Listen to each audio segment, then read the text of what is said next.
and I'll be the other guests. I'll wait to add the other guests until we start at 1, so that way Terry has a few minutes too. Right on. I like it. There we go. Terry, how's it going, Hey, Terry, how you doing? Good, buddy. How are you? Good, man. Good to see you. Look at that. I'm digging this. Yeah. Hey, that's what I was telling him too. I was like, man, I'm feeling the whole mohawk with the whole bow tie, man. It's what the fuck is the bow tie shit, man? Yeah. When Joe joined, I said, would you guys like to see the dessert menu? Shut up. Right. Yeah. You're not the dessert, pal. No, I'm definitely not. No, I feel like a waiter. I do like all the posts you're doing. It's very inspiring for everybody. But the mohawk, whatever, dude. Cheers. Cheers, my friend. It started out that I was going to be Billy Idol for Halloween, and that's I was like, I was already halfway there, and I was like, yeah, I'll go for it. How many times am I that close to a mohawk? So I did it, and yeah, it works for now. There you go. As long as you're having fun with it, right? Yeah, exactly. It's Friday, man. It's 2020. Come on, you got to do something. Right, exactly. Seriously. Yeah. I was listening to a couple comics. Who was it? Bill Burr was talking about this, how like people like Steve Martin really came up during the Great Recession, just being goofy and silly because everybody else was so damn depressed. you know, exactly. So like, I mean, so yeah, you might as well be lighthearted about life these days, man. Yeah, at this point. There's some parts that's been the weirdest year, and there's some parts that's been the best damn year ever. Yeah. So, I understand that. Yeah. And to me, it's not about being home with my kids because they can drive me up the freaking wall. But, it's about, it's like that. My favorite book, Who Moved My Cheese? The cheese has been moved. It's not what you do with it. And, and I think that's the coolest thing that, it's the world is brand new and everybody's hung up on the virus. I go, you guys are missing the boat. There's so many things that's out there that's innovative that people are thinking and different stuff, but the people that are stuck in their homes, they don't know what to do with their lives. I'm like, you guys, the cheese has been moved. Move it. Get out of your ass and start moving. Yeah. So, and stop watching social media, because social media, everybody has the perfect life on social media. You want to get depressed? Watch social media and go, well, God, I'm not doing anything good. These guys are doing everything. It's so fake. Turn off your social media and the news and actually live your life. It is. And I see this in some ways as an opportunity. Yeah. Oh, it's a freaking opportunity. I like when Joe sent me those lists and, what are the challenges? I go, fuck, there's no challenges. There's opportunities. Hell yeah. So stop with the damn challenges. There's nothing negative about what's going on right now. Everybody's scared and I honestly don't know what people are afraid of, and I don't know what people are scared about. I honestly don't. We're not live yet, are we? No. Okay, we're one of the few offices we don't wear a mask at all, and people are like, why aren't you wearing a mask? I go, when you show me the science behind it, the mask actually does something, I'll wear it. But in the meantime, it takes away human contact. It takes away facial expressions. It takes away smiles. It takes away everything that makes humans human. Yeah. And the greatest thing about my job of working with international athletes, I work with one of my doctors I travel with is the head of Mayo Clinic. And I asked him, I go, does a mask work? And he goes, no. And then he paused. He goes, yes. And I said, all right. So I said, no, he didn't have to think about it. Does a mask work? No. Everybody in ICU right now are constant mask wearers. You will still get a virus wearing a mask. Where the mask works, it separates people and it's changing people's behaviors. So they're not sneezing on you. They're not coughing on you. They're not talking in your face. And if they are, they're not spitting all over you. Right. So it's changing those health behaviors. So in that respect, if you want to look at it from that side, yes, it will lower the risk of getting an airborne disease because you're not spitting, coughing, and talking in you. Will it stop you from getting the virus? No. And so we clean the air, we scrub the surfaces, and we see people smile. And we're at one. There's value in that. And there's value in having that human interaction, right? Yeah. Yes, 100%. it's gonna. The other thing that I've noticed is, as a doctor, I'm not seeing sick people. So if I was in a ward that was a lot of sick people, that's a totally different story. But I'm seeing musculoskeletal and stuff like that. I'm seeing athletes, and athletes aren't. You can still get sick. You're not going to die. You know. So the people that we're seeing is, and when I tell them to take them off, the other thing that you miss. With a Zoom call, it's a screen, so you can't really evaluate people. You can't look for stuff like that. But with a mask on, you can't evaluate pain. You can't evaluate. Athletes are great at hiding their pain, and they can hide it in their eyes. You take away the mask, and you see the mouth twitch. You see the cheeks flush. You see the throat swallow. You see all the stuff that you would miss with the mask, and that has saved me from more diagnoses the last probably 6 months. I've caught more stuff that other people have missed, because I look at the face, and also muffles. People don't talk as much when they put a muzzle on. You take the muzzle off, they tell you more what's going on with their life. So I kind of like it. So I'm walking a very fine line, because everyone around me has masks, but it's been the best freaking year ever. I love that outlook, man. Seriously. I mean, there's so much I want to touch on with that too, by the way. And Josh, I know we're about to get going. Is that right? Is it almost time? Yeah. It's just at the time now. We have a few new people that have popped in and joined too. All right. Let me just pull up some stuff real quick. Yep. Cool. Yeah. I mean, Doc, man, a lot that you said right there, man, I'm in love with. And, while we were kind of texting yesterday back and forth, there's a lot of opportunities out there. And it's difficult for a lot of people to really understand where the opportunities lie, because they're head down, right? They're head down and they're looking at the problems a lot. And, so first, before we get into some of the opportunities and some of the challenges out there, if you don't mind, let's talk about how you got started in like healthcare. I would love to kind of hear that story, if you don't mind giving us a really quick overview on that. How I got started in healthcare as far as chiropractic, or just healthcare in general? Healthcare in general, because we got a little mix of everyone here. All right. So I've been a doctor now 30 years, and I started out, I actually wanted to be an orthopedic surgeon, and I started out taking, like everybody else, I was doing college for pre-med and all that kind of stuff. And I was actually working in the movie industry, and I got worked on by a chiropractor, and I've been hurt. I was a pro water skier at the time and working, and I got hurt, and I did the whole medical route of, it wasn't broken, so they couldn't do surgery. So they sent me to PT, and gave me drugs and told I had to learn to live with it. And so I had a chiropractor work on me when I was working on a show called Hardcastle McCormick, and I had a chiropractor work on me, and stuff that I was told I had to learn to live with were gone. And my PRs started improving. I started getting better, and I was like, holy crap, this is kind of cool.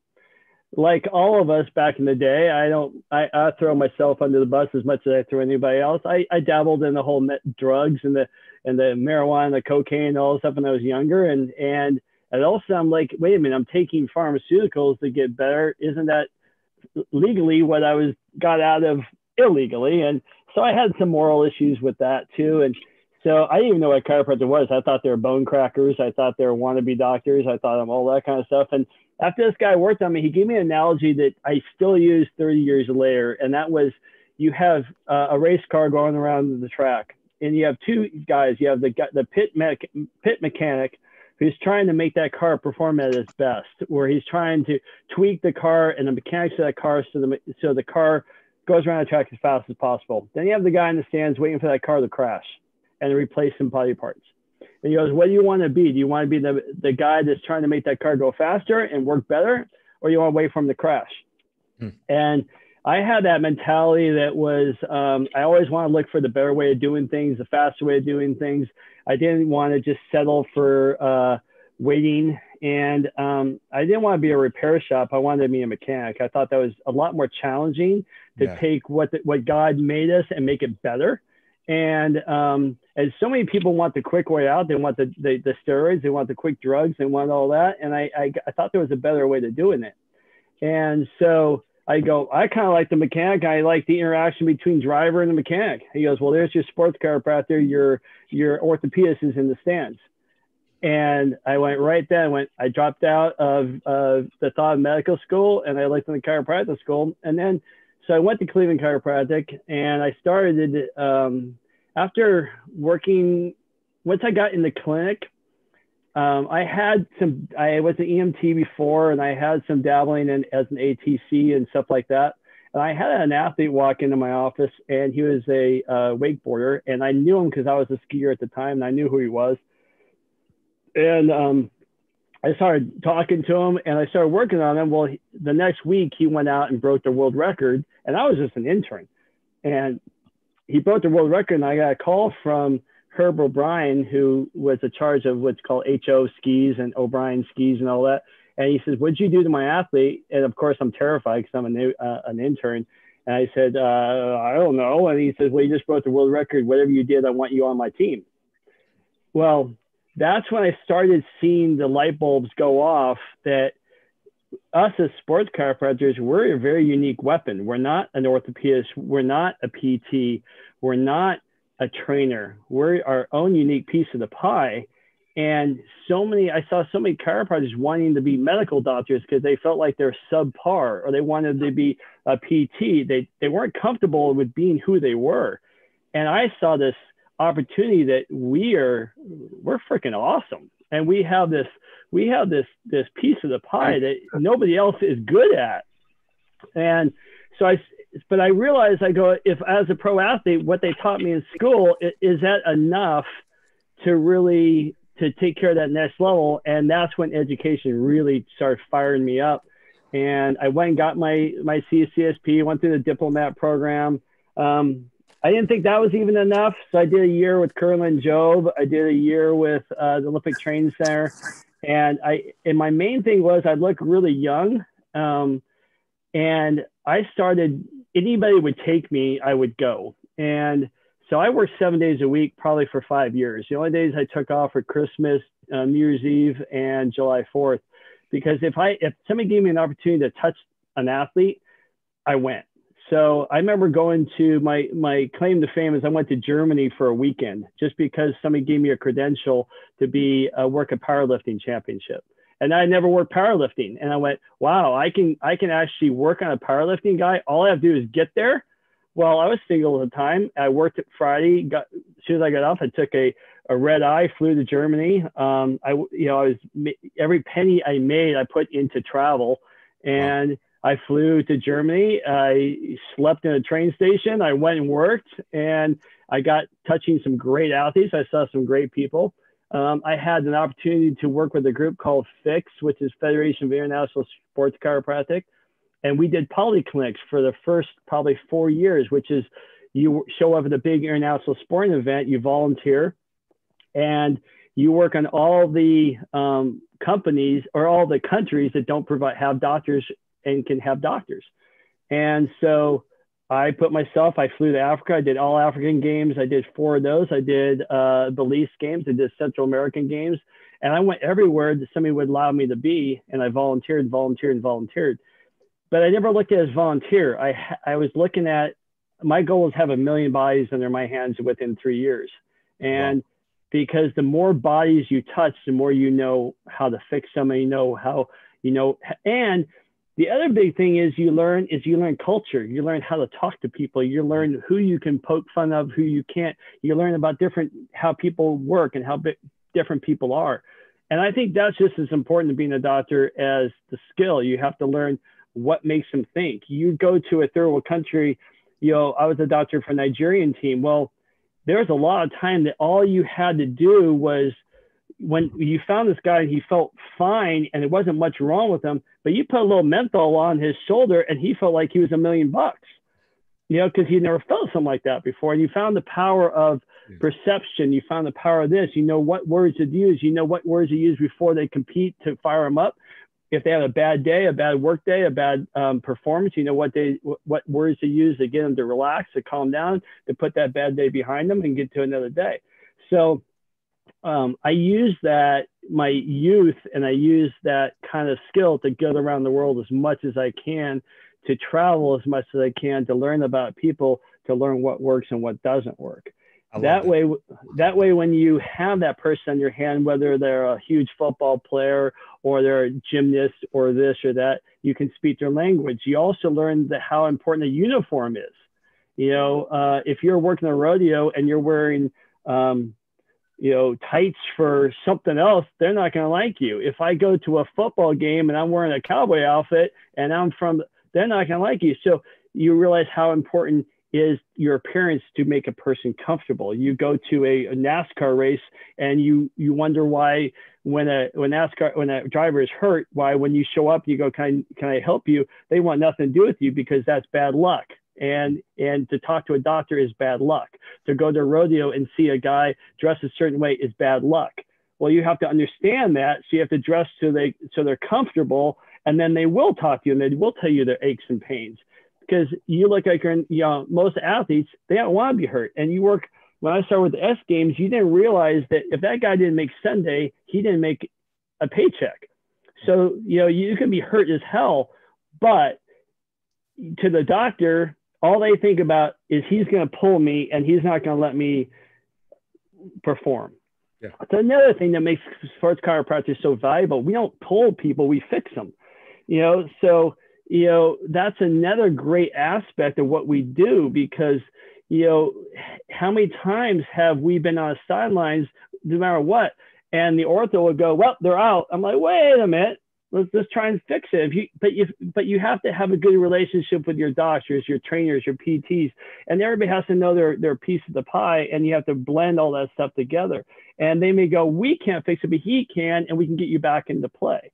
So that's kind of my background. I went everywhere, and I get so tired. I'll have an event and I'll call people to volunteer, and the first question is, how much are you paying me? And I'm like, you're getting paid with knowledge. You don't need a paycheck. Because the more knowledge you have and the more skills you have in your quiver, then the more you know how to fix people. And kids today, they don't want to volunteer. And, you know, I have thousands of hours of being on the sidelines. Now I get paid because I don't have the time anymore. But when I had the time and I was, 5 years out of school, I needed the knowledge more than I needed the paycheck. Well, now I have kids and a wife, I need the paycheck more. But, it helped back then to get to where we are. And, you know, any chiropractor doesn't take advantage of these times and all that. You know, you need to just take a step back and realize, God, this is like the opportunity like crazy. I want to talk about this too, man, because we were kind of playing with this conversation prior to actually getting started. And two, I want to welcome everybody who just jumped on with us while you were kind of giving that background story about how you got started in like healthcare. But I mean, if you guys have questions, raise your hand, throw it like in the chat. Josh can, pretty much kind of fire them off to Dr. Terry. But man, getting those reps in, man, 100%. You got to get the reps in, and this is a different time right now, right? I mean, even once I was talking to you, I've positioned it like, hey, what's the challenges that you're seeing for our space? But you were like, dude, no, it's opportunities that are out there. So what opportunities are you seeing right now, especially throughout the whole sports recovery world? I tell everybody, if you have not read the book, Who Moved My Cheese, order it today. That's the best business book out there. Our cheese has been moved. Everybody waiting for 2018, 2019 to come back. It ain't going to happen. Right. Now, I think we're, you're going to stop seeing the masks. You're going to start seeing some of that, but people have realized, well, I don't have to work at an office. I can work from home. I haven't worked from this. I can do this. You're going to see how people are changing and moving. What I've seen is this is the best opportunity. I have been busier than I've ever been.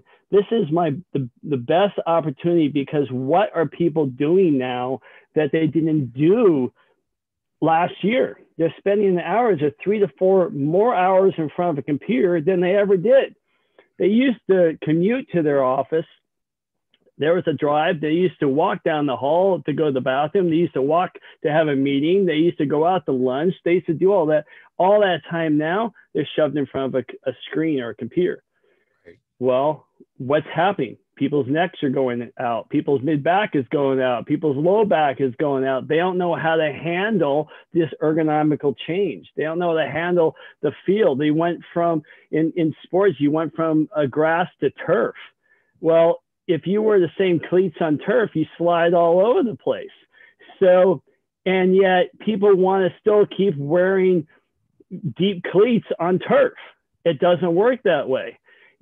So you have to, the sporting environment has changed. Doesn't mean it's gone away, but it's changed and people are working out different. For example, in football, one of my receivers was saying he loved the live audience because he knew when the ball was coming to him. He knew when the quarterback released it by the sound of the crowd. He knew when the ball was 10 feet away from him by the sound of the crowd. Now that's all gone. So he's had to learn how to play the game different. There's no difference between that and what we're doing. We have to learn how to play the game different, but people are still getting hurt. People are still doing stuff. People are working out the Zoom videos and getting hurt. People are still changing their ergonomics and they're still getting a mess. The other thing you can, even now as a sports doctor, it makes being a chiropractor awesome because now you can go back and go, what's the basic philosophy of chiropractic? I haven't dug into my philosophy in 28 years because being in sports, I didn't have to. Now I get the opportunity to go back and discover, wow, neurology, the weight of a quarter in the back of your hand reduces nerve pressure from those nerves coming out of those spinal foramen. And now that nerve is being compressed.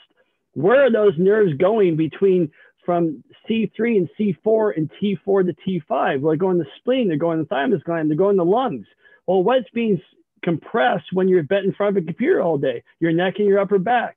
Why would I want my neck and my upper back and my neurological compromise going to my immune system when there's a pandemic going on? So doesn't it make sense that if you have a pandemic, you're worried about getting a virus? Doesn't it make sense to teach our patients how to use their workstations so they can make a living without stressing out their immune system so they stay healthy? Doesn't it make sense if we have governors telling us to stay in and eat crappy food? Well, that doesn't really make you healthy. So I'm the guy that's going to try and teach you, okay, you can still find compromise. It doesn't mean you have to stay in your hole. If you stay in your hole, you're the ostrich putting your neck in the sand. Let's get your head out of the sand and start looking, going, wow, I can teach my people how to make a living, how to be ergonomic without breaking up their back and breaking their neck. We're not seeing physics tells us a small amount of force over a long time has the same effect as a large amount of force over a short time. So why aren't we looking at this going, all right, we have an opportunity to teach our people now how to stay healthy. So when 2021 comes around, they have patterns that match their economic patterns. And now we can go, if they have to stay home, if they want to stay home and they want to move from the city to the country and they want to work online, well, let's tell them, teach them how to get healthy. And you go along that journey with them, you have patients for life. Because now they're going to sit back and go, wow, this guy got me through some tough times physically. And because I feel great, I'm doing great. And because I'm doing great, I'm making more money. 100%, man. I mean, man, patients, athletes' behaviors are changing. Everyone's being forced to kind of change how they do their day to day, but there's still a lot of things that hold true, right? A lot of things haven't changed with that. I mean, a lot has changed, but then the core foundation things haven't changed. People are still getting injured, and people still need this actual service and this help. But there's one other thing I would say. People have changed. So doesn't that make this time one of the best times ever? Because we're at ground zero with a brand new way of doing things. Where up until 2019, we've been doing things the same way for years. Well, now all the rules changed. So we're at a brand new way of doing things. So this is probably some of the best time because we can set our own rules and set our own ways of doing things. And we're at the brand new mecca of way the world is changing. And we're at the forefront of it. And we can be the leaders of telling people, here's how you stay healthy. Here's how you make more money. Here's how you be more productive. Here's how you be a better athlete. Because if your gym is shut down, well, how are these people going to work out? Well, we're going to show you how to work out without a gym. Yeah. Well, those are new rules. And since they're new rules, people are going to get sore because their body is learning a brand new pattern. So we're in that forefront of teaching you how to do the pattern. and getting a brand new pattern together in the new rules. Where last year we were dealing with the old rules. So it's a lot harder to mess with that, because especially if you're a new doc coming out, you're trying to compete with the old docs. Well, now the rules are brand new. So the level, it's been the level playing field now. So everybody can jump on board and learn new ways of doing things. And you can network with your gyms that are trying to struggle. I don't know some areas, but there's been some gyms can't open up unless there's a chiropractor part of that gym, and now they can call themselves a rehab facility, and they can open back up. So it's a huge opportunity. It's a huge opportunity. Yeah. You can go to your local gym that's shutting down going, hey, why don't I put a satellite clinic in here, come in here 3 days a week, and now you can open back up again. So both people win. And there's so many opportunities in 2020 of how you can, from 2020, that we can look at. All we have to do is tweak our brain and look for that new cheese. I love that, man. I love everything about this conversation. And I would love to hear how you're using technology. I mean, talking about things being newer. You're obviously this is being sponsored by Josh's company, Pulse. Who's Josh? Energy there. Yeah, who is that guy? Yeah. How do you guys use his product at your clinic there? The funny thing is, when we started using the Pulse machine, I got it for just, obviously to help people out, help people recover faster, trying to make, I'm always trying to do it better, faster, stronger, all that kind of stuff, like every other athlete, every other doctor. Mm-hmm. But what it does, it opens up more doors that I had talked about before, and Josh and I had gone through this before, but 2020, it blew open as far as fractures.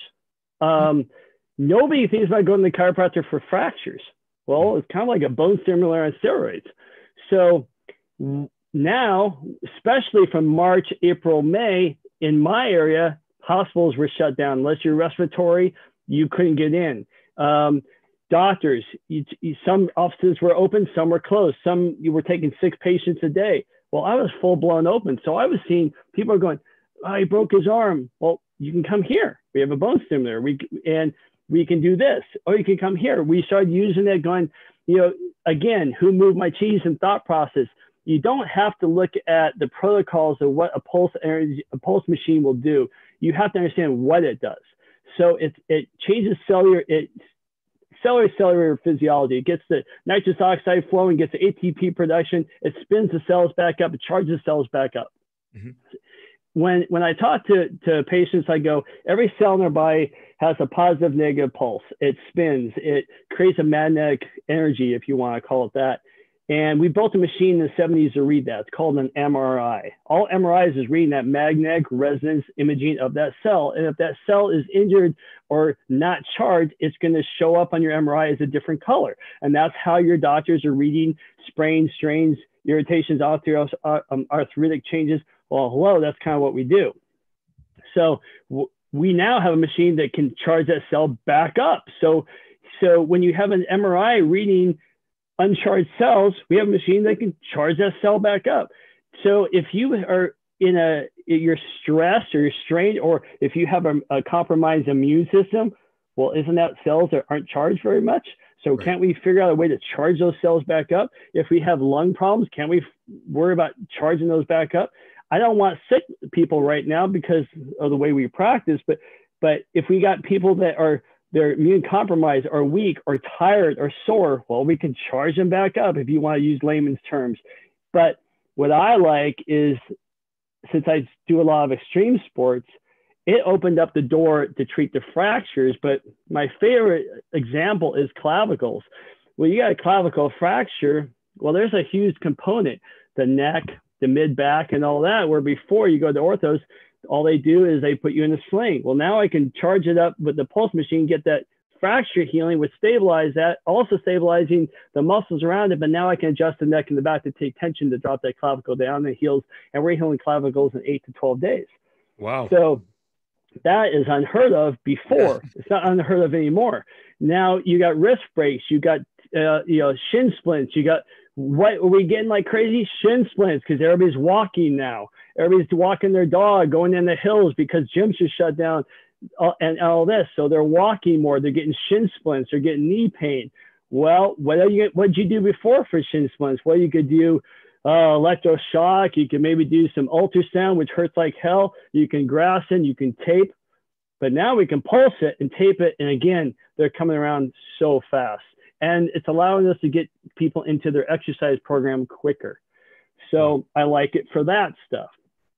I've heard that a lot about clavicles. I've heard that a lot, that you've seen a lot of success. People have seen a lot of success with our machine clavicles. Clavicles are great. But the other thing we're using, we're finding out that everybody's straining their neck and their upper back from being bent over the computer. Well, in 10 minutes, we can put them on the pulse machine. We get them fired back up, makes the adjustment so much better, but we're finding it's lasting longer and it's allowing people to do way better. So I love it for that. Love those examples, man. So, I'm just curious if you don't mind me pressing into a little bit of it. Like, are you doing this before you do any type of soft tissue work? Or are you doing this during or after? How do you kind of mix it into your actual treatment protocol?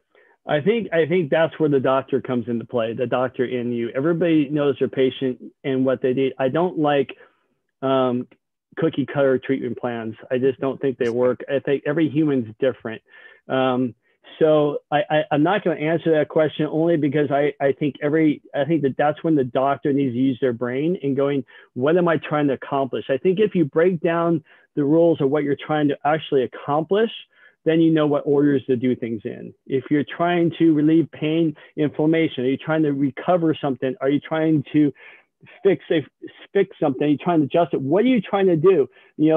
Some people go, well, massage first and then adjust. Well, why?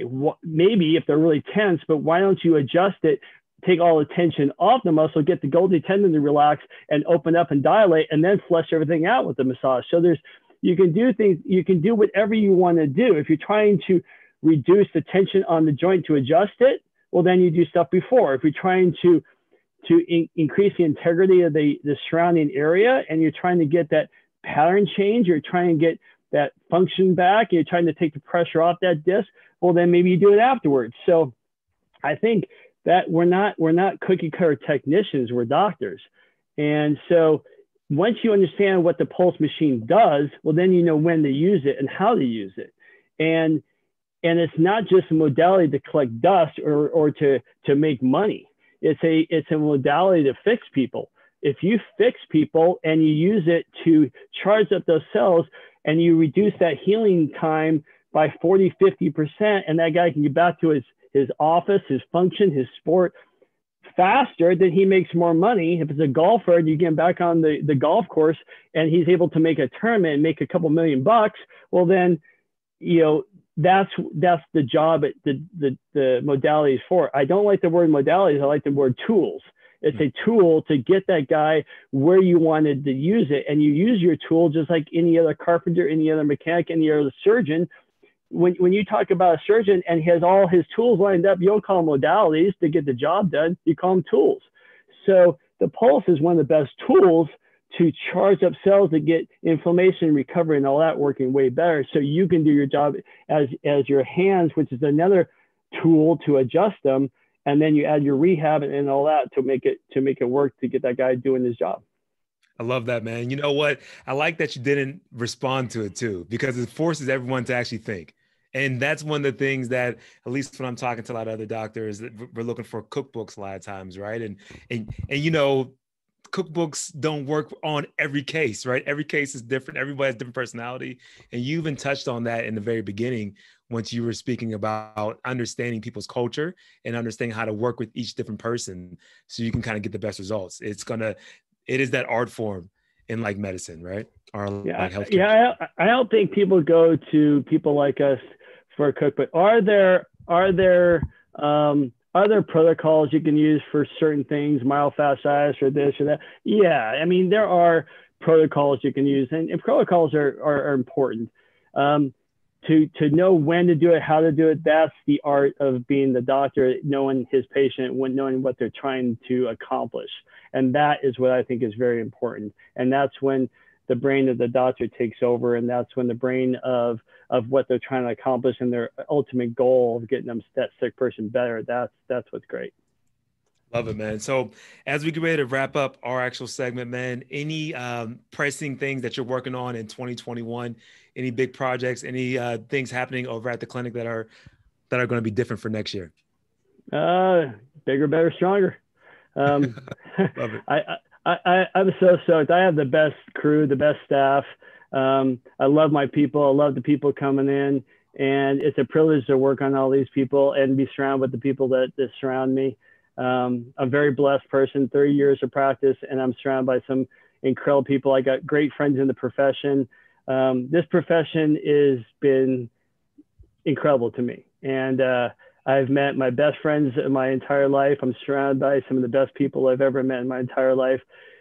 When you have a job that your job is to make sick people well, and that's your job, and your job is to make these people that come in broken, sad, in fear, and you try and put a smile on their face, then that's the best job I've ever been. So I think 2021 is just going to get even better. Love it, man. Love it. So I'm going to open it up to the actual floor. Anybody have any questions for Dr. Terry at all? Any things, any comments or thoughts?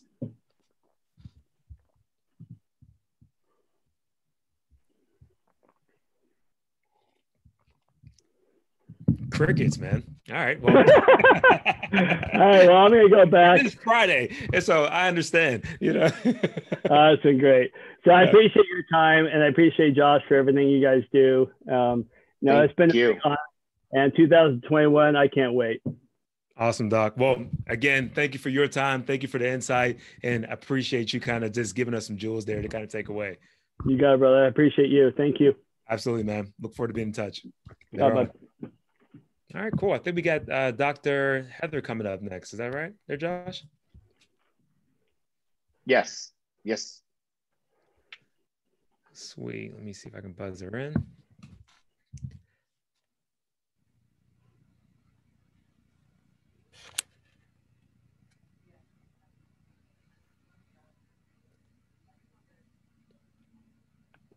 So I'm just curious too, while we're waiting for Dr. Heather to kind of jump, I know we got Dr. Bloom on as well. Good to see you again, brother. It's been a while, man. You know, I think the last time I was like 20 pounds lighter. Last time I saw you. Good seeing you. Same. But you know what? I do want to open it up to the floor. Is there any questions about protocols or anything that you guys are looking for in particular during this actual conversation? I want to make sure that we bring the most value to you guys.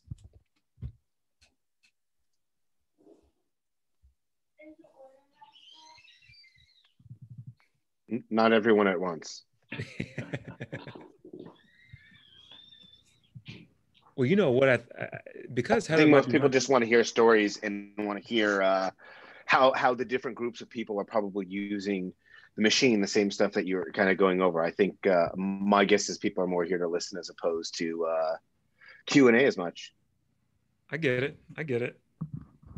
Well, you know, I will kind of riff for a second while we're waiting for Heather to kind of come on, because it is a crazy time as far as what I'm seeing out in the marketplace for a lot of my clients who use different forms of tech. And you know, there's a really interesting place with what Josh's technology can do as far as building up a cash-based practice.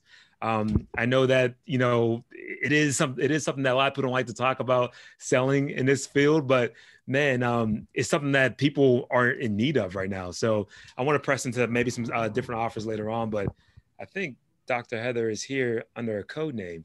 I know I'm under my son's name. Sorry. Okay. He was using this computer for Zoom. Right on. School. Yeah. Hi, Joe. Very nice to meet you. Very nice to actually talk to. I'm really pumped to kind of dive into our actual conversation today. I just got done talking to Dr. Terry, but if you don't mind, give us a 2-second overview of how you got started in like healthcare.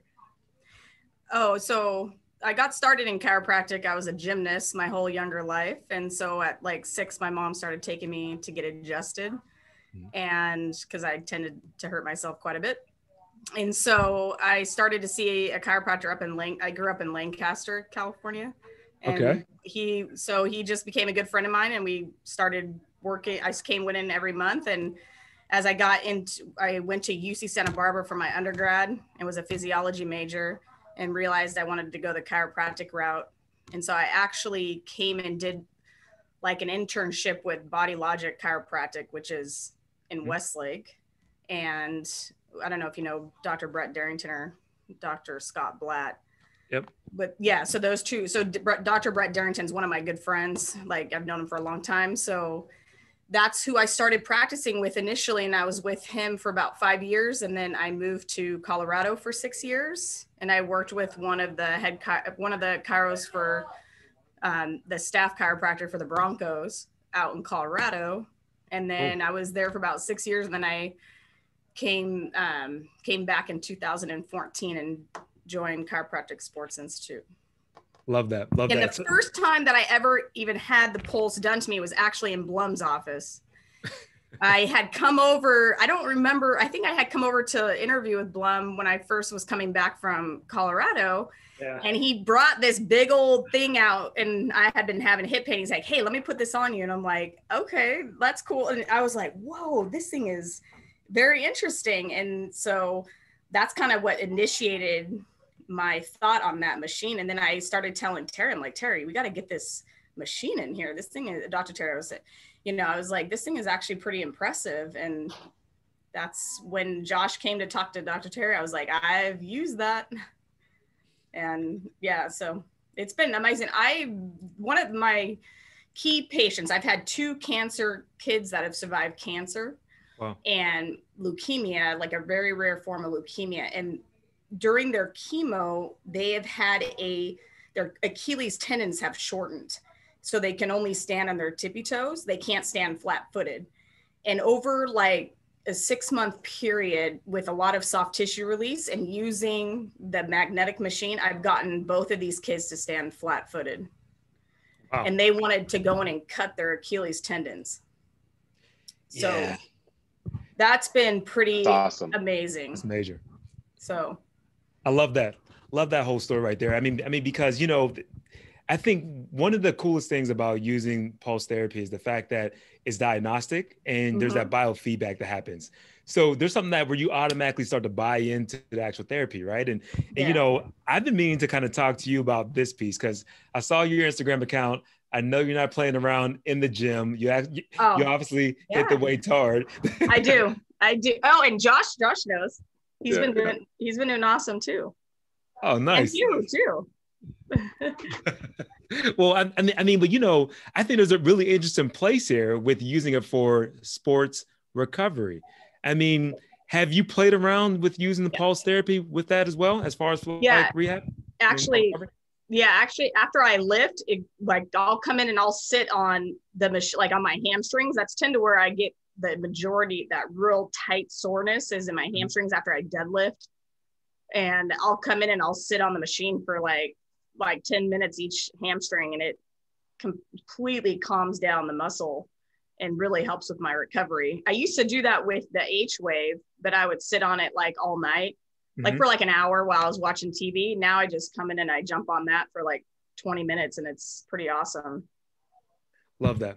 Yeah. I mean, Dr. Terry was actually talking about this actual opportunity to work with other gyms, especially here in California, with so many of them closing down. A couple of really good clubs that I know about recently just starting to close up the doors because, of course, everybody's like forced to.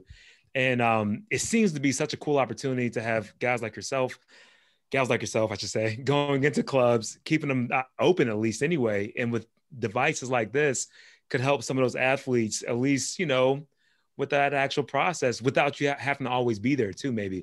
Have you explored any of those things where people are using it on their own, or are you always present? Yeah, actually, I mean, I know that Blum belonged to Equinox too, we out here. And I actually brought it up to them at one point of potentially bringing in that machine and bringing in a machine and having people just be able to like book on like a schedule online and just book a segment where they go in and have somebody that can just be there to help run it. And that kind of was like right before COVID hit, and I haven't seen Equinox since March. So I don't know. And I don't, we'll see what happens with that. but hey, I think it's time for like a whole second or like third conversation. I mean, because if their doors are still closed, why not get them open for a little bit, right? At least if they have some therapy. That might be a good thing. Yeah, I just actually spoke to one of their trainers, and a lot of them are doing like privates at home. But yeah, I mean, they would obviously anybody would benefit from this machine, but it's just getting their knowledge base up on it. Thinking about where we're going next year, what's some challenges, opportunities that you're seeing out in the whole marketplace for our whole space? I mean, obviously working with the clubs is one, might be one opportunity, but are you seeing any challenges that maybe your actual patients are dealing with, that maybe you think that maybe this device or even other different things that might be able to apply that like might help them out? Anything that comes to mind? Anything that I think right now, maybe the financial challenge with some people who lost their job, that's like, I've seen, I think there's been a little bit of a downslope in the numbers of the amount of people we have on our machine. And I think a lot of that is people trying to reserve cash flow. Yeah. But I've been trying to sell. I've had a couple patients that have been open to try to even buy home units. Honestly, like I have clients that can afford these home units with no issue. And I was like, let's just get you a home unit and you can use it at your leisure and we can give you all the protocol. That's what I would like to push in 2021. We've seen a big change. If people are buying Pelotons and all these things that all these different devices now that you're seeing, the wall device, all that. I mean, I would love to try pushing more of the at-home units. The other thing that we're seeing too is we're seeing the practitioners purchasing the home units and then renting them to the patients as well. And we're seeing a huge uptick in that, where just when you guys were talking earlier about, or where Dr. Terry was talking about the mouse chasing the cheese and things pivoting, that's where a lot of where the pulsed energy business is pivoted, where the practitioners are buying units to be the intermediary between office therapy and home therapy. Yeah, and actually the unit that I had, Josh, that was rented out up until I until I sold it. But all the time. I would have had a waiting list on people that wanted it. And I had a guy that was in the fire academy and he was having shoulder issues and he just wanted to get through the academy because if you show any kind of weakness, they kick you, you're out, right? Right. He had that for 2 months and he said that's what saved him. That's what literally, he used it every night and that's what got him through his academy because he couldn't come up here to see me because he was down in LA. So I thought that was great. I mean, man, that's a great conversation to have. I mean, because I feel like if you think about what's happening, right? So I'm a patient. I'm the typical patient you guys would probably treat. I try to keep up with these young bucks. I hurt myself on a regular basis. They smoke me, but I keep coming back for more, right? and it's one of those things where, like, instead of me trying to figure out, how I can try to come into your office more, renting out the units is a really interesting opportunity, as well as if you think about it too, like I'm not going a lot of places. Like I used to travel a lot for work and I was doing a lot of things, going to a lot of stores and always touching stuff, right? Now I'm going to the store as little as possible and I'm on Amazon daily buying one thing at a time. So I get packages every day, right? But the place I still go is the private practices. I still come into your office. And so you are essentially one of the only stores that I'm going to interface with on a regular basis, outside of maybe Whole Foods and then Amazon online. So I think there's a really interesting opportunity to turn a lot of the private practices into the place that is like their health center, where maybe it used to be GNC and Vitamin Shop. Now they're coming to you and you guys are the experts. Obviously you can direct them based off of their needs to whatever products and services that they need for themselves. And yeah, I think it's a really interesting play to really help people out. Not having that bounce around, looking for a lot of different things and turning your clinic into an actual shop. I think that's a great idea. Definitely. Cool. So you know what? I mean, all these conversations always go so quick, but I'm really interested to more so learn a little bit more about kind of some of your training regimen and how you bake in some of your therapies around that, right? So is it something where you're hammering yourself on a regular basis and you're doing this actual PEMF, process where you're pulsing yourself is it weekly? Is it every other day? Is it something that I'm always looking for that cookbook approach. Cookbook. Yeah. Do you have any of that good? I think, it really depends on my week. It depends on how much, I think during this whole time frame, I've picked up my training, just because I'm not really going a whole lot of places. So I've been doing like double workouts. So on my days that I do double workouts, usually it's a training session or running session, or like a cardio session. Then those are the days that I'll sit on that and really try to flush out my muscles for recovery. But I know, it's funny. I think during this time, it's either people gain weight or they've lost a crap ton of weight. Yep. It's the extremes. It's right now. One or the other. Yeah. Yep. Yeah. So curious too, and Josh, maybe you can answer this as well. How many times can you pulse yourself a week? Is there a limit?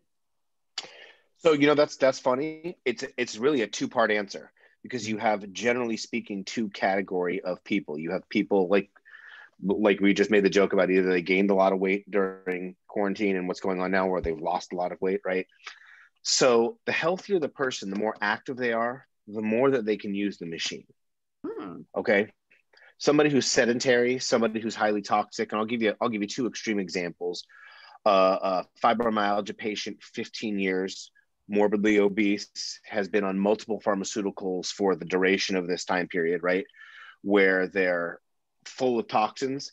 They use this machine more than, let's say, 3 times a week, 20 minutes. They're going to start to trigger a detox where they might feel worse, right? Like when we have a good massage and we feel sore or achy the next day, they may get that. And I'm going to use somebody like Heather as the example. Somebody that's at the gym 5 to 7 days a week, that's constantly in exercise, that's drinking a lot of water, that's flushing out the toxins, that's probably going to eat healthier and be more natural.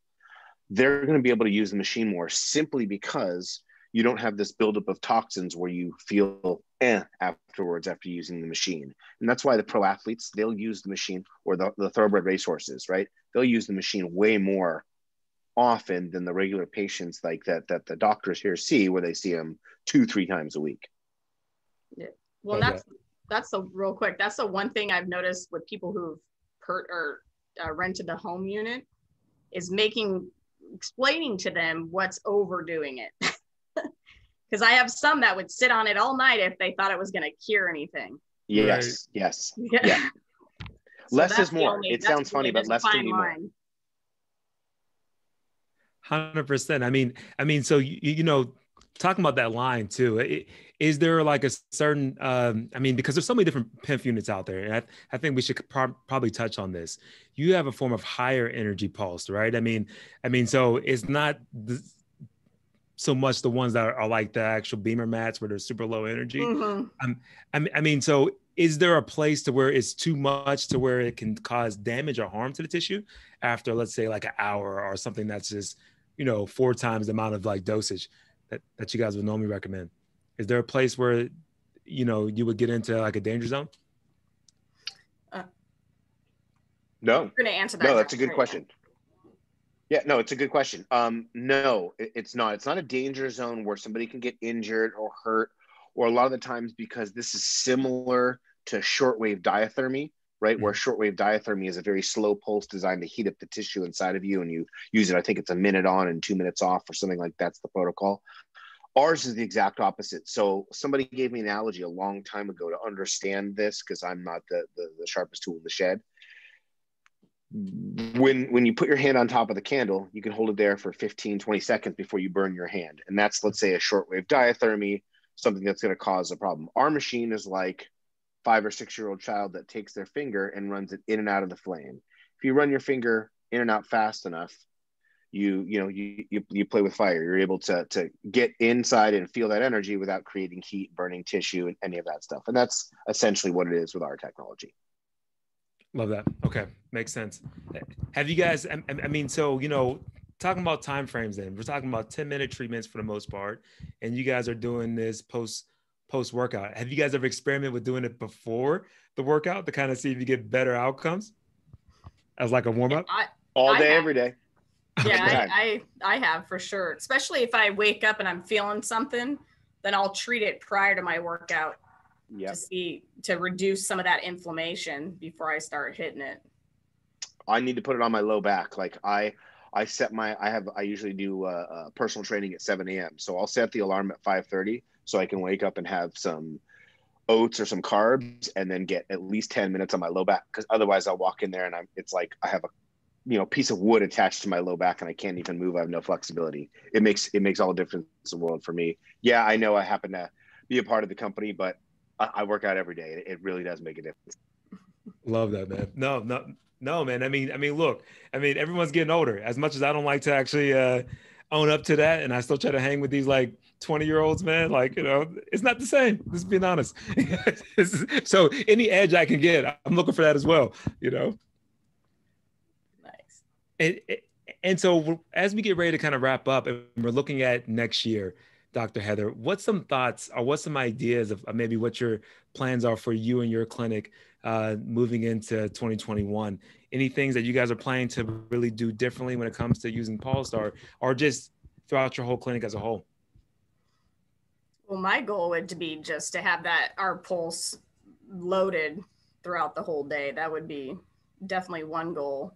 And like I told you earlier, is to even maybe acquire a couple more units that we can rent out, because until this whole thing goes away, people are very hesitant about coming in. And I honestly do feel that the patients that love that machine are more than happy to rent it. So, to reduce their risk overall. Yeah. So that would be I think that would be definitely my goal. Love that. No, to me, it makes sense. It makes sense that there ought to be an option for people to actually take it home, or at least just kind of have it dropped off for them. And they don't have to worry about spending, $20,000 or whatever it costs for them up front, If you don't mind, can I ask you about how much you guys charge the patients for that rental model? Is it a weekly thing, or is it per use? I think I don't know, Josh helped me on establishing this, but I think initially I charged anywhere between $500 and $600 a month for the machine. Okay. Like if they took it home, and that was the, obviously the suitcase size when you're the mid-grid size. Yeah. The bigger one's a little so cumbersome. It's a little hard to transport, but yeah, it was somewhere in between there. Most of them charge that I see out there charge exactly what Dr. Heather said, $500 to $600 a month, and then they'll have a higher scale for a weekly rate, right? Like $200 a week, $175 a week, or a little bit lower price for the monthly rental. Keep it for a month, yeah. Yeah, exactly. And usually once they keep it a month, they want it another month. Man, yeah. There were several times that I recall, just with the ones at your guys' office and others, where you've had a couple patients actually bickering, like, wait a minute, I've been on the list for 2 months and you said I'm next. Well, yeah, you're next, but that's when the person brings that machine that you're next. And so I think it lends credence to the machine must be doing something if people are arguing over who gets to rent it for their home next. It's a good thing. Absolutely. No, right. Come on. Anytime you can have some blood in the water and you got people like fighting over stuff, that's always a positive thing for business. Well, so Dr. Heather, honestly, it was great talking to you. Please tell everybody how to find you. And if you guys have any questions, please drop them right in the chat, or you can just kind of raise your hand and then Josh can kind of, ask them for Heather. Awesome. Did you want to tell everybody how to find your IG or anything, or no? Can I ask one question? Because one thing that we didn't talk about that I figured people want to talk about, when we talk a lot about the marketing of this technology or this machine, and people spend a lot of money in other therapies, other products, even in an athletic training room, you're selling somebody, right, on a treatment. What do you guys utilize? What techniques do you guys utilize to sell the technology, promote? Do you do the free demo? Do you guys do advertise? Like, what's word of mouth? What's your guys' model when you want to grow the business there? With this usually machine? We tell the patient, hey, we're going to put you on this machine, as long as they don't have a contraindication to that. And then we say the first time's no charge, and then just to see how you respond. And usually that's enough to get them to want to sign up for a package. We don't usually have a whole lot of hesitation with that. So I call that the sip of the Kool-Aid model. Yeah, exactly. Because I mean, even it's funny because even when people get on there and that, even like, let's say they don't have a whole, like they have pain, but let's say the pain's reduced some, but sometimes they're just decreasing their sympathetic nervous system is huge too. Like people will get off and almost feel like they took like a half a Xanax or something. I try to explain to people, you'll feel almost a little subdued, but in like a good way, your whole nervous system has kind of calmed.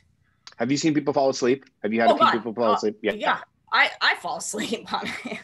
Yeah, especially at first they're like, oh, this is like really kind of odd. And then all of a sudden I'll come back in 5 minutes and they're like totally relaxed. So that's what I love. Yeah. No.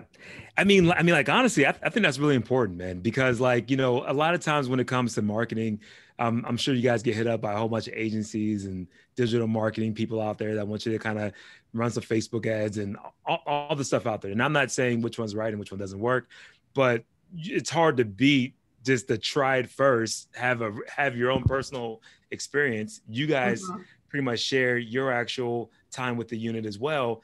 And that speaks volumes, right? Especially to the patients, because they're coming for you, and then just testing it on themselves has to kind of give them some buy-in into the actual therapy. Well, I worked a Taekwondo tournament like a year ago, and I took this unit to it, and I had one kid that went on it, and I had a line like out the door, and I had to have somebody come and assist me because I also was the medic on this damn event. And so I was running there were 6 mats going. I was running from there, coming back to do this. It was like, yeah, it was quite extensive. But it took one kid, and then all of a sudden the word of mouth was out, and there was a line. So I think just getting on it is the best way to market that machine, to be honest. I couldn't agree more. The things that I see over the year. I mean, look, I'm just going to share my screen real quick if everybody can see this, and then I'll stop sharing. We hammered this into so many people that we even made a stick figure drawing of exactly what you're talking about, of bringing the patient back and saying, hey, we want to try your neck, your shoulder, or your back. Give it a try. And once they try it, then it's easier for them. And this is our single biggest marketing piece that we give out to new practitioners when people buy the machine is a stick figure drawing, because you have to spell it out exactly what you just said, Dr. Heather. Yeah. No, man. No. I mean, it's stick figures. It's simple, but it works, man. I mean, right? Old things still work for sure. Well, if we don't have any other questions, Dr. Heather, honestly, it was great having you on. You can give Nathan back his actual laptop now. Yeah. but honestly, thank you very much. I appreciate your time. I appreciate your time. Seriously. Thank you so much. All right, thank you. Have a great day. Thank you, Josh. Bye. Later, guys. Bye. Thanks again. Bye, Blum. See you later. See you later. Since I don't see you at the gym now. I know. Right? All right. Bye, you guys. Later. Dr. Eric, my man. How are you? Coming in as a straight closer. It's good to see you as always, man. Good. Good to see you. It's been a while. It's been a while, man. I mean, man. So, just for everyone that doesn't know you on the actual call, do you mind just giving us a quick overview, how you got into healthcare, how you got into the practice?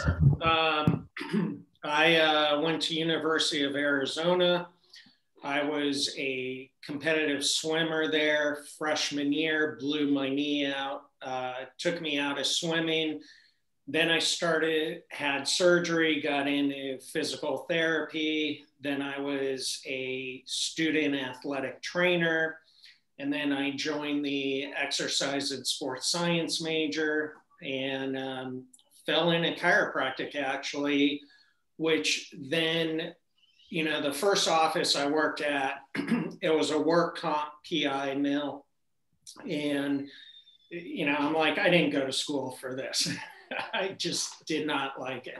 So I said, I'm going to switch the way I'm practicing and fall back on what I know, which is sports and swimming and athletes. And I've traveled the world with the Olympic swimmers. I've treated the Dodgers for 5 years. We now work with a number of professional athletes, some of the baseball teams will call me in to treat them when they're in LA. Hey, Ken, not sure if you're listening. So it's fun. I love it. So. That's awesome, man. I mean, man, honestly, once I was back on the East Coast, I was living back in Atlanta, and you were the guy that people were like, all right, if you go to LA, you got to talk to Dr. Eric. He's one of your first stops, man. So yeah, I mean, I'm pretty sure people probably know you on this call, but honestly, I would love to kind of get your thoughts on a couple things. One, biggest challenges that you're seeing out in our space right now, opportunities, challenges, however you're seeing them. What's some things that you're seeing for private practice owners or people that are working with athletes? Well, obviously that's a loaded question. Yeah, I'll stick to the pulse machine though. Challenges, I would say, a lot of people don't know what it is, so, look, we have 5 Rams players and those guys are coming in and they're like, what is this? Why don't we have this? Or we'll get a patient either pre or post surgery from an ortho, and the patients are like, how come my doctor doesn't know about this? So I'd say it's finding a way to educate more of the healthcare practitioners, as well as, I always say, I've said to Josh, we got to get it in the schools. You got to get the kids graduating to play with the technology in the school so that they don't just fall back on electric stim and ultrasound, basically. Technology and the times have changed, and they have to learn about it and see firsthand what it could do. Yeah. Hands down, that's one of the biggest challenges for this space. I mean, at least on this side of the table, is getting people educated early. And it's particularly challenging now because this is one of those type of tools where you really get the biggest feedback by putting it on your body, right? Like having it in person. And, as much as we would like to do virtually helps, I'm sure it can add some value, but it all sounds like hogwash up until you actually try it and then get off the actual device so you can kind of feel it for yourself, right? Yeah. I mean, you will not know what it feels like or what it can do for you until you get it on your body. And I mean, it's right away. I mean, people are like, oh my God, this is amazing. How come I've never heard about it?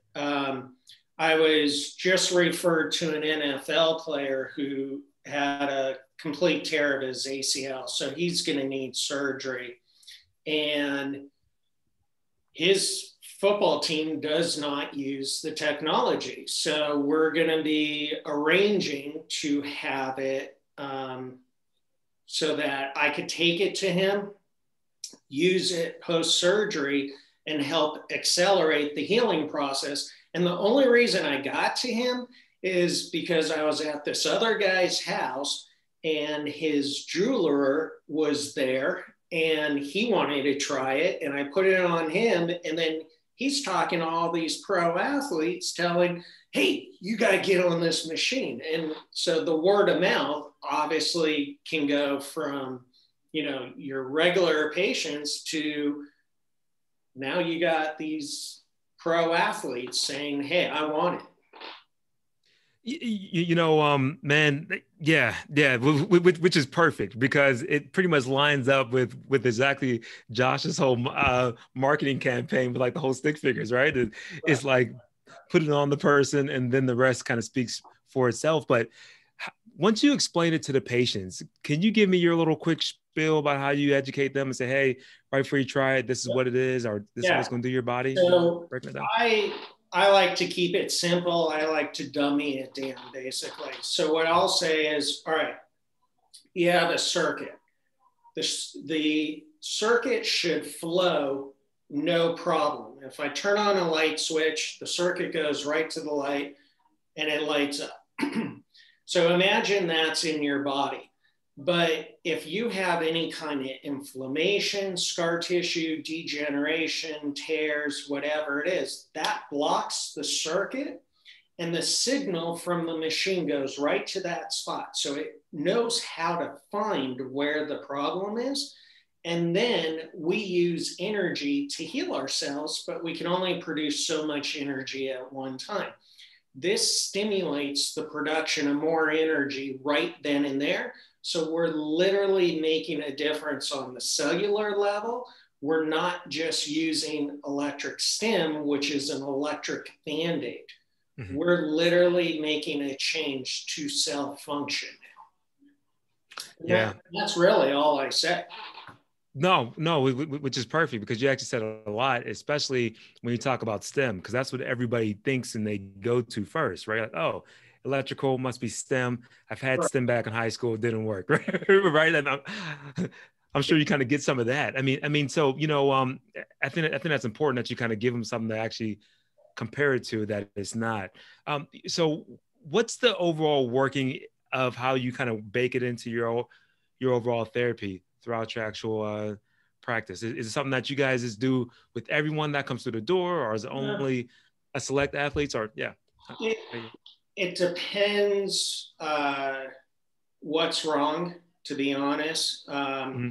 we get a variety of people walking into this office. So in general, if someone's injured, concussions, some kind of tears, labral tears, meniscus, disc issues, we're using it on everyone, basically. Wow. Sometimes, we'll get people coming in and they may just have that tight muscle, and we want to use the electric stim just to relax the muscle a little. Mm-hmm.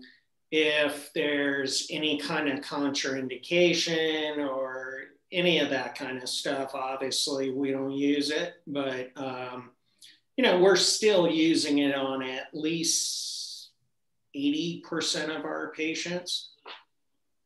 Wow. So it's obviously being used. It's got some good. I've had the machine for 10 years. Wow. Gosh, I don't even know how many hours I've put on that thing. Thousands when I looked at it last, thousands. Yeah. So, it's from the minute we open up. Look, it's lunchtime right now, and I've had 3 staff members during lunch sitting on the machine, right now. So staff hangs out here and they'll go sit on the machine and pulse their foot or shoulder or whatever. Well, I've definitely used it for musculoskeletal issues, but a concussion protocol, that's a new one for me. Do you mind talking about that a little bit about? Yeah, that's a whole nother conversation and a little controversy, but in general, if you go off some of the school of thought, trauma, hitting the head, if there is inflammation in the brain, what are you going to use that's literally going to penetrate through the skull to be able to settle it down? You're not slapping electric stim on there. You're not doing laser, even though laser could go deep, it's not going to penetrate and all that stuff. Right. The pulse literally will go through. So the way I really first tested it was on myself, not even for a concussion, but I had surgery for deviated septum. So I never iced once. I held the pulse in front of my head, over my head like a halo, behind, and I would just do it every day throughout the day. And the surgeon who did it, this guy was older, in his 70s or whatever, 60s. And when I went back for the follow-up, he's like, "What did you do?" I'm like, "Why?" He's like, "You healed significantly faster than anyone I've ever done this surgery on." And that's when I was like, man, we could be using this for so many other things. So I started testing it on a bunch of the soccer players, the kids coming in with concussions. And within 2 to 3 days, they're like, my headaches are gone. I could focus. I could pay attention in school again and all that kind of stuff. And then I've used it on pro boxers after fights. I've used it on, obviously, NFL players and stuff like that. Love that. Yeah. So I have one question, and this is going to be more of an opinion question because obviously we're not establishing scientific fact, but just based on what you've experienced. Do you think it's reasonable to assume that the magnetic pulse crosses the blood-brain barrier? Of course. Of course. Awesome. I mean, sure seems like it, doesn't it? You know it is. I mean, even if you look at Yeah. the beamers and all the other mats in those, it's a low level pulse, but it's still penetrating and changing function. Yeah. You know, so Yeah. there are plenty of people laying on those mats for their chronic headaches and all that kind of stuff. So yeah, I definitely believe it's crossing that barrier for sure. No, you know, it's really interesting, man. I mean, of the different applications, especially post-surgical, because there's not a lot of things that you can do post-surgery, right? Like you can't do laser, you can't do a lot of stem that quick from my understanding. I mean, it takes a little bit of time post, but like how soon post-surgery have you guys used PEMF, or the pulse? We'll usually wait maybe as soon as 3 or 4 days. Wow. It depends where the surgery is. So for example, if someone had a labrum tear, you don't want to put it on and have it jerking, obviously. So we'll pad it with a lot of extra protection. So there's zero movement, but you're just getting a low, nice, steady signal going in. So again, it depends where it is and what they did, but if something's anchored, I don't want to worry about re-tearing it or pulling the anchor out or stuff like that. So I always err on the side of caution and just let's put like 2 or 3 pillows, you know, but I know it's still going through and it's still effective. Yeah. You know, I know in the animal world, they have this one product called a CC loops, I believe. And it's like another form of low energy pulse therapy, and post surgery, they'll tape it right onto the animal, like right on top of the actual incision. And it just kind of blows my mind because there's very few things that you can do to help out with the actual healing process that quick after surgery. So really cool. Yeah. So I mean, obviously, it was a really loaded question asking about where we're going as far as, you know, all the challenges that are going on out in the world. But any direct opportunities that you're seeing out there right now of places where you're going to take your clinic, or things that you guys have lined up for the future that you're pretty excited about? Yeah, I mean, we've had talk about expanding in multiple states. Actually, Oh yeah. We have a full training facility. So starting in January, for example, we're going to be having roughly 10 to 14 Major League Baseball players coming to the office. So we'll be training them. And then I'm going to be heading up the rehab for them, recovery, getting any last minute nook and crannies out of them so that they're good to go to spring training, basically. But the cool thing is we're going to be introducing them to the technology. So obviously, depending on what ball club they go to, if the club has it, then they'll be able to utilize it, you know, throughout the season. We also have about 12 kids coming in right now that we're going to get ready for the NFL Combine. We had a class of, that was about 10 last year that that we got ready for the combine. And then we do the same for the NBA draft. So it's fun. It is. I get to travel with some of these athletes, because if the team doesn't have it, or the trainer is more old school and not open to stuff, then the players want this stuff. So they're reaching out to guys like me to fly around. It may be once a month for 2, 3, 4 days, but I'm giving them a type of treatment that they're not getting in the clubhouse. And, guys want it, guys need it. So that's some of the stuff we're looking to do. So it's exciting. Oh yeah, 100%, man. Expanding, working with more athletes, especially early on throughout that actual phase. I mean, I do have a question though about this, a little bit off topic here, but Yeah. I think that you could really, you've obviously figured it out. So for docs that are looking to work with other teams, how do you kind of have that balance to where, because it can get some politics into place where, you have your business and then they're with the team, and, how do you guys have that dance? Is there any advice, any tips or tricks that you've obviously kind of figured out there that you might want to share?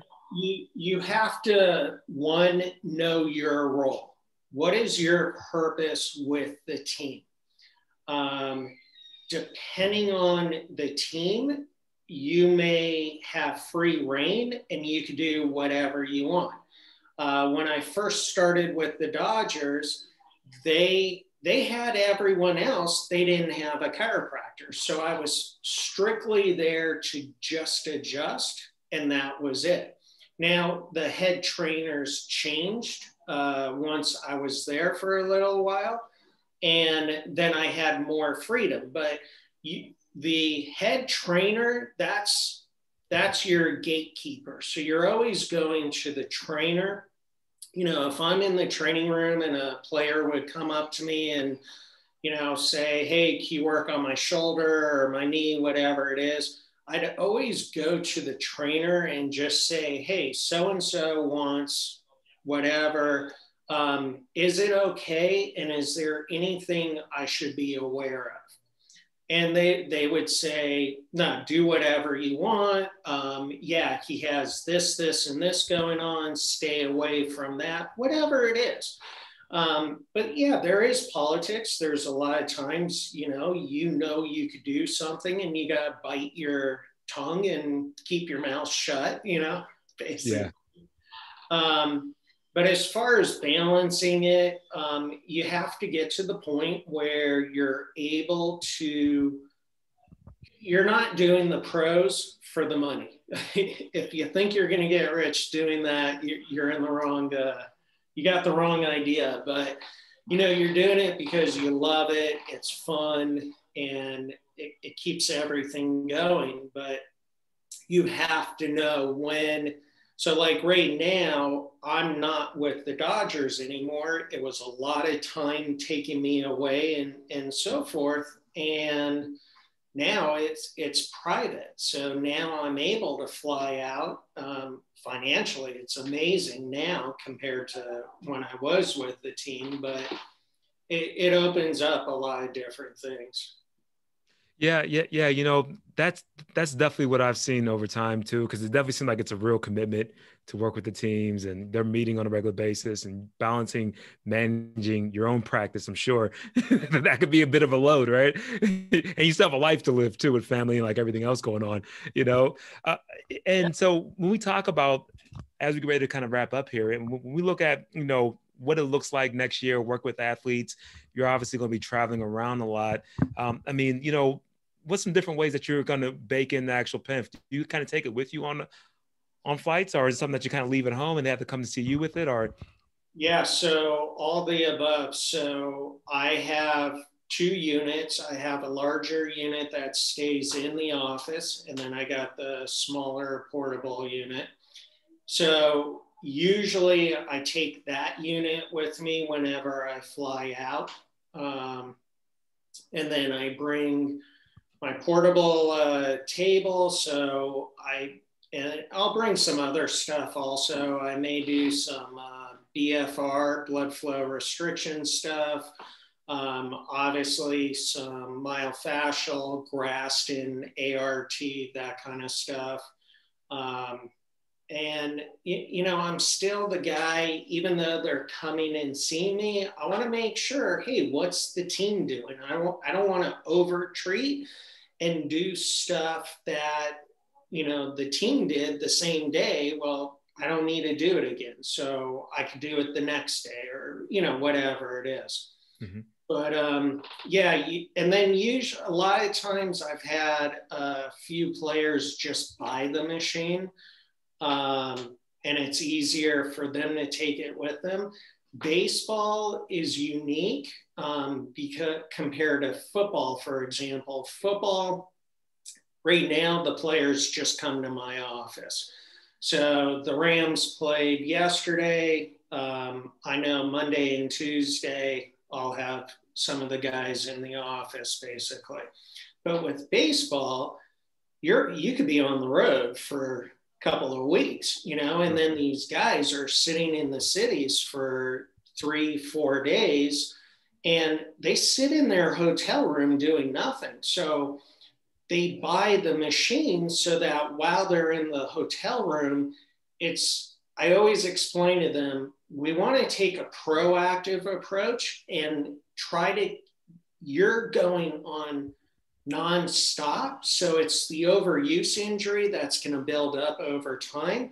So you just sitting in your hotel room, pulsing your shoulder, your elbow, your back, your knees, hips, whatever it is, that's going to help you recover faster and let you stay out there longer.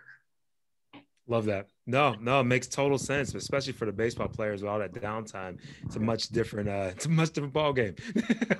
You know, I mean, every sport obviously is different. I just it's public now, so I could say it now, but I don't know if you're into boxing. Jake Paul just fought. Of course. So about a month. He made a meme.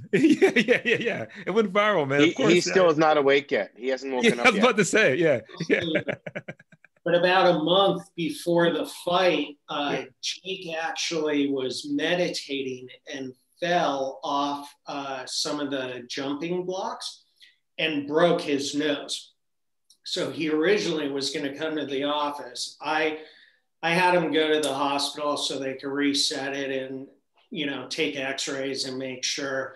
But he came to my office and he would sit with the pulse over his head. And we did the pulse and a class 4 hot laser. And, you know, there were times when it was like, should he really be fighting, you know, because is it worth the risk? And he didn't spar for the longest period of time and so forth. And he's going to be getting a machine now so that he could use the machine before workouts to help him get energized and stuff like that. He took the machine to his hotel room and he was using it up until he left the room to go fight that night. Oh, that's crazy. That's crazy. So, I mean, yeah. Yeah, it was cool. And then he came and said, see, I didn't get hit once. We had nothing to worry about. Yeah, man. Yeah. He did all the hitting on that fight for sure, man. I mean, and so I have to ask them because he's fighting Floyd now coming up, man. I mean, man, that's isn't that happening? His brother is fighting Floyd. Okay. It's not Jake, it's his brother. Oh, okay. I was reading some headlines. I kind of glossed over it. I'm like, man, he went from Nate Robinson to Floyd. No, actually, his goal is to fight McGregor. Conor, right? Yeah, McGregor. Man, you know, I mean, but it just goes to show, I mean, how fast you can kind of get things going. But he was obviously training for some time. It wasn't something that I was aware of, but for some time. Actually, it's kind of cool. They're doing an entire documentary on leading up to how he got into it, training. They interviewed me. They came in and shot me using the machines and treating him. And Netflix is talking about buying this documentary right now. So once it comes out, watch it, and good chance you'll see him using the pulse on himself. Love that, man. Man, super cool, man. I mean, man, so you obviously got some high profile people using the actual pulse therapy. Man, Dr. Bloom, always a pleasure talking, man. But right before we get out of here, big plans for next year. You guys are going to be expanding out. Have you guys already picked out different locations yet, or is it still in the works? Still in the talks. We've talked about Arizona, Vegas, I don't know, a couple of others. Okay. Well, okay. I don't know. Who knows? Hey. Right now, it's all talk. It's all good, man. You know what? 2021 is going to be a big year for a lot of people, I believe, man. And I could definitely see you out there in like Phoenix, though. That's where all the teams are, man. I mean, it makes sense for you to be around the corner. So either way, always good talking to you guys. I mean, and I want to open it up to the actual floor. Any questions that you guys may have for Dr. Eric?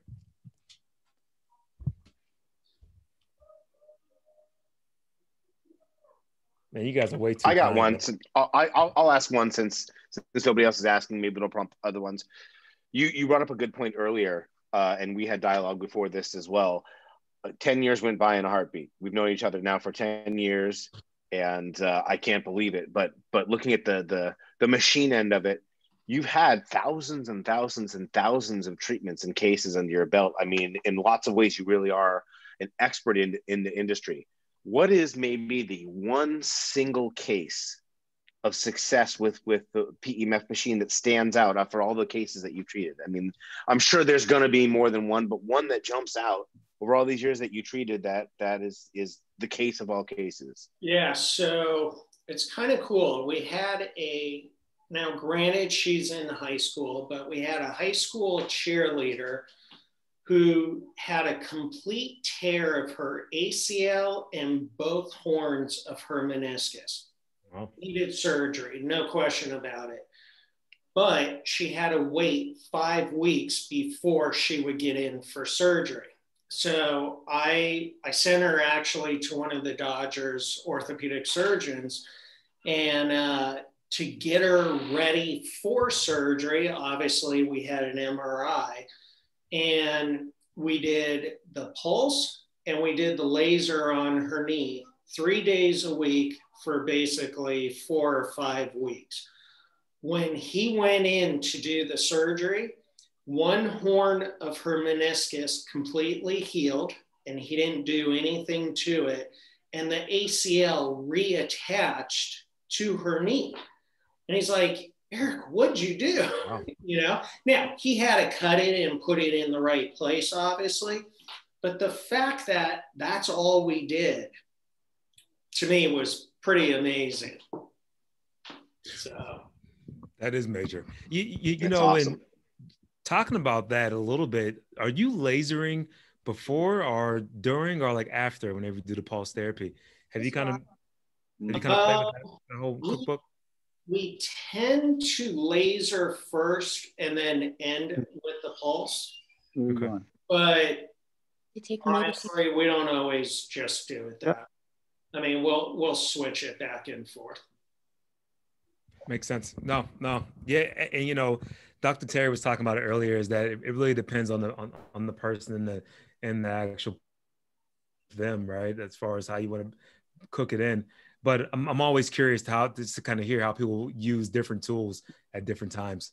Yeah, especially with the pulse. And honestly, I mean, if we're super busy, a lot of times it's go do that while we're doing this, and then we'll get back, and you know, it's a timing issue also.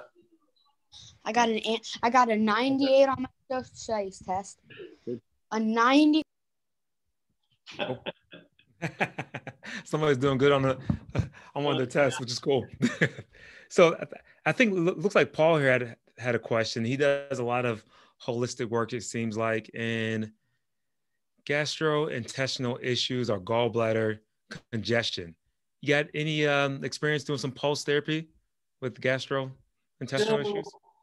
Not a ton. However, we will put it on the right side to hit the liver and stuff. And then we will place it over the front and the back as well. I also like to do some muscle work to release the psoas.